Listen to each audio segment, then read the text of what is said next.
Inspired by Pope Francis, the Catholic Diocese of San Diego is on a mission.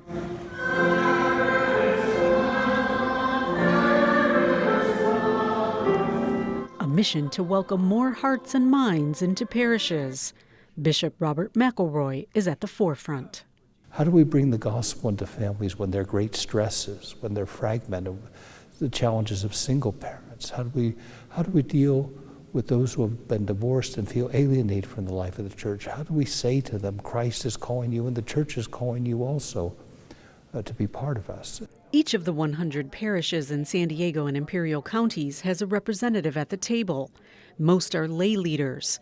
They met, first in their parishes, then in groups, as part of a process officially called a Synod. Their goal is to develop proposals to make the parishes a more receptive home for today's families, which face many challenges. One is, how do we witness to the richness of the Catholic vision of marriage? Secondly, how do we bring spirituality into family life? It's a very grave challenge now, because very often, particularly young parents don't feel easy praying with their kids. How do you do that? Thirdly, how do we nurture children effectively and really form them in this culture where it's so difficult to do so? Fourthly, how do we minister to and with those who have been divorced in their lives and those who are remarried after divorce? And finally, the question of how do we reach out to young couples and say to them, being married in the church is a wonderful celebration of the love and the permanent commitment you make, and we invite you to take that step. Today's Catholics face complicated lives. Father Mark Edney is familiar with this.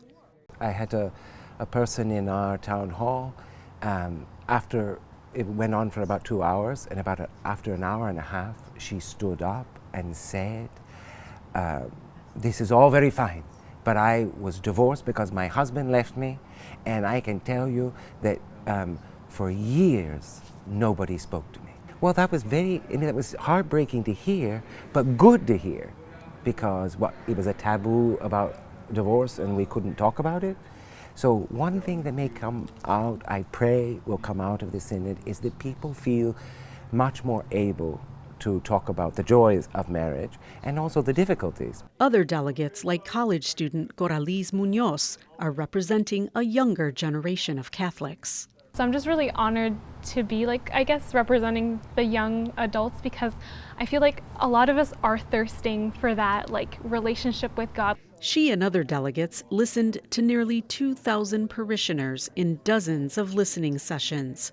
They brought back all those ideas, debated them, and whittled them down to just a few. Each red dot on this board represents a proposal. Our culture's suffering. We're starving because there's not good, strong families. There's a lot of complicated relationships, between marriage and divorce and remarriage and step families and blended families and, interracial marriages. And it's important that we meet people where they are.